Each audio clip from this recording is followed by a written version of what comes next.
Hello friends, I am Poojan. Once again welcome to teaching competition. तो अभी तक हम लोग पढ़ चुके हैं पियाजे एंड वाइगोत्स्की की थ्योरी एंड आज स्टार्ट करने वाले हैं कोहलबर्ग की थ्योरी। ठीक है, तो कोहलबर्ग ने कौन सा सिद्धांत दिया था? Moral development theory of Kohlberg. आज शुरू करेंगे हम लोग। मॉरल डेवलपमेंट की थ्योरी इन्होंने दी थी, जिसे कहते हैं नैतिक विकास का सिद्धांत।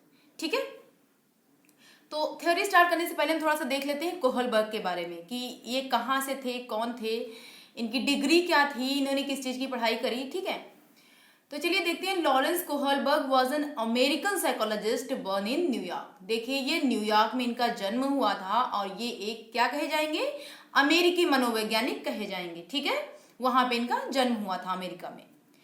नेक्स्ट है Kohlberg best known for his theory of stages of moral development. देखिए, इन्होंने मॉरल डेवलपमेंट की थ्योरी दी है। इसमें क्या है?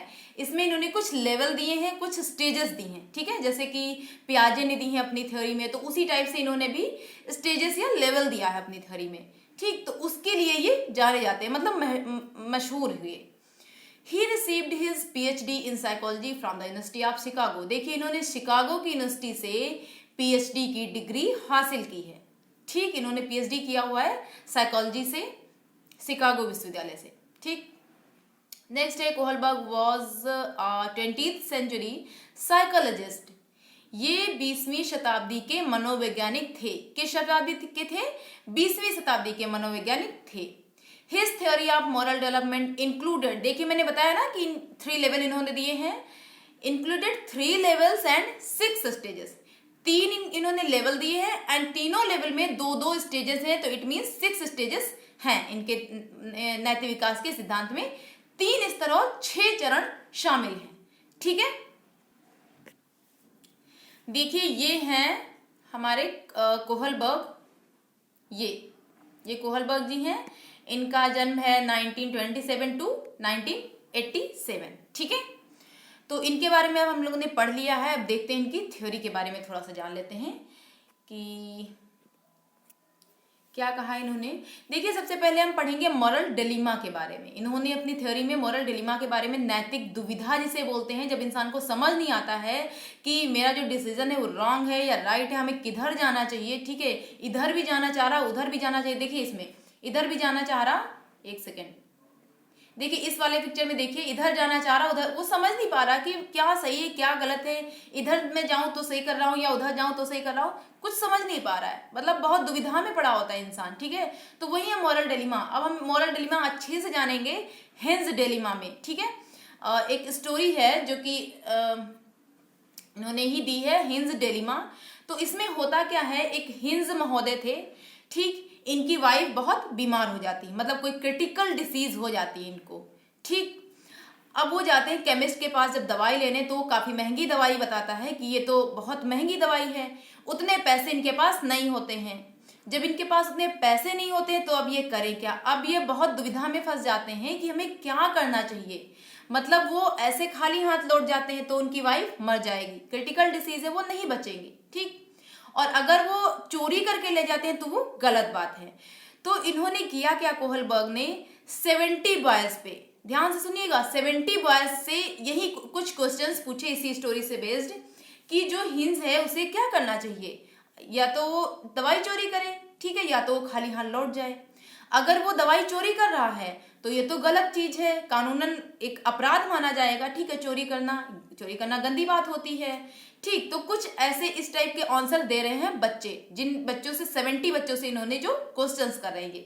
ठीक है, कोहलबर्ग अपनी तरफ से क्वेश्चन पुटअप कर रहे हैं, बच्चे जवाब दे रहे हैं। तो कुछ बता रहे हैं कि इनको चोरी करना मतलब सही है क्योंकि इनकी वाइफ की जान बच रही है। कुछ कह रहे हैं कि चोरी करना बहुत गलत बात है, गंदी बात है, चोरी हमें नहीं करनी चाहिए। कुछ करे कि हमें मानवता के लिए चोरी मतलब उसे करनी चाहिए क्योंकि किसी की जान बच रही है, तो किसी भी हद कुछ भी करके उसकी जान बचानी चाहिए इन्हें, हिंज महोदय को। ठीक है, तो 70 बॉयज पे ध्यान रखिएगा, 70 बॉयज से इन्होंने ये क्वेश्चन पुटअप किया और इन्होंने केवल और केवल अपने स्टोरी में, मतलब जो क्वेश्चन पुटअप किया केवल बॉयज से ही पुटअप किया है। ठीक है, गर्ल्स को इन्होंने बिल्कुल नेग्लेक्ट कर दिया है। ठीक है, कि उनकी थिंकिंग क्या है, वो क्या सोच रही है इसके बारे में, उस चीज को इन्होंने अपनी थ्योरी में नहीं रखा है। ठीक, तो वही चीज है कि कुछ बच्चे कह रहे हैं कि ये चीज सही है, चोरी करना सही है क्योंकि इनकी वाइफ की जान बच रही है। कुछ बच्चे कह रहे हैं चोरी करना गलत बात है, कानूनन एक अपराध माना जा सकता है, या फिर ये अगर पकड़े गए तो जेल जा सकते हैं। ठीक है, सारे बच्चे, कुछ बच्चे अपना अलग बता रहे हैं, कुछ बच्चे अपना अलग बता रहे हैं।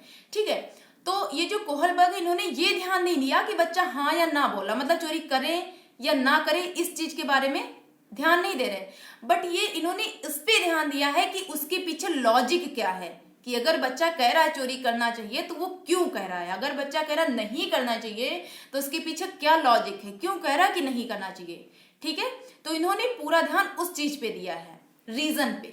ठीक, तो ये हो गया हिंज डिलेमा, मतलब हिंज एक दुविधा में पड़ जाते हैं, ये एक स्टोरी है। ठीक है, चलिए नेक्स्ट देखते हैं मोरल रीजनिंग। ये एक टर्म है, बहुत ही इंपॉर्टेंट है, कई बार इससे क्वेश्चन भी पुटअप किया जा चुका है सीटेट एग्जाम में।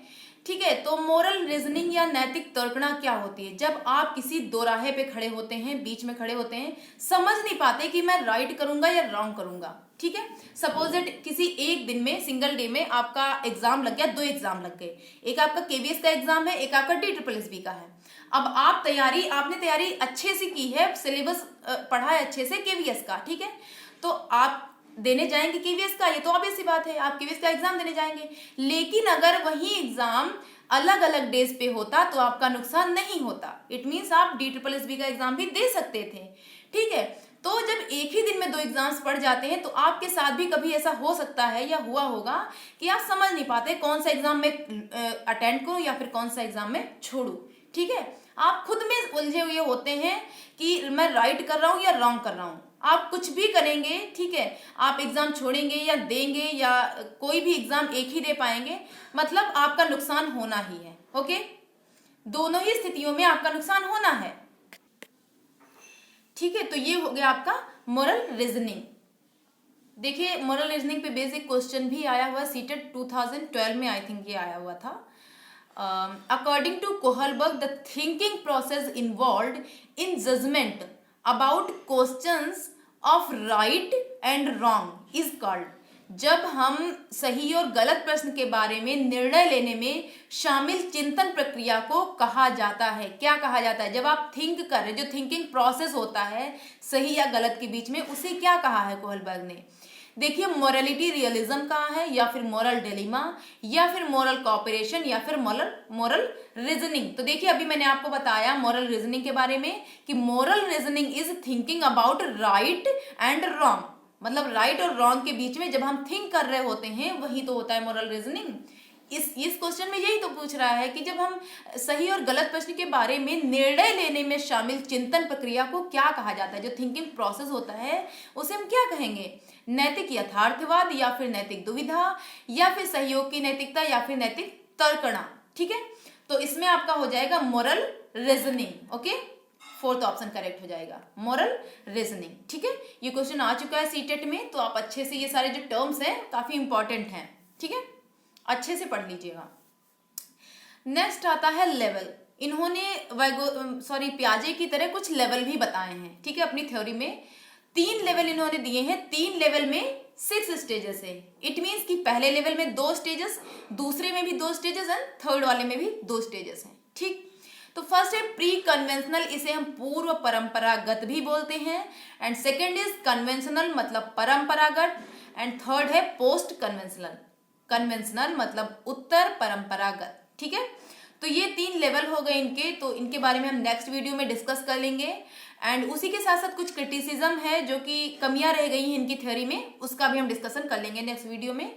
ठीक है, क्रिटिसिज्म में ज़्यादा कुछ है नहीं, बस यही थोड़ा बहुत है कि इन्होंने जो स्टोरी पे बेस्ड जो क्वेश्चन पुटअप करे हैं केवल बॉयज से ही करे हैं। ठीक है, इन्होंने गर्ल्स के पॉइंट ऑफ व्यू को, उनकी थिंकिंग को, क्या सोच रही हैं उसको बिल्कुल नेग्लेक्ट कर दिया है। केवल बॉयज से ही इन्होंने क्वेश्चन पूछा है कि क्या आपको क्या लगता है कि हिंद ने सही किया या गलत किया। कुछ इस टाइप के क्वेश्चन जो बनाए हैं सिर्फ बॉयज से इन्होंने पूछे हैं, तो एक ये सबसे बड़ी कमी रह जाती है। तो क्रिटिसिज्म देख लेंगे नेक्स्ट वीडियो में। ठीक है, तब तक के लिए thanks for watching, and video पसंद आई हो तो लाइक शेयर एंड सब्सक्राइब जरूर करें, एंड बाय बाय, मिलेंगे नेक्स्ट वीडियो में।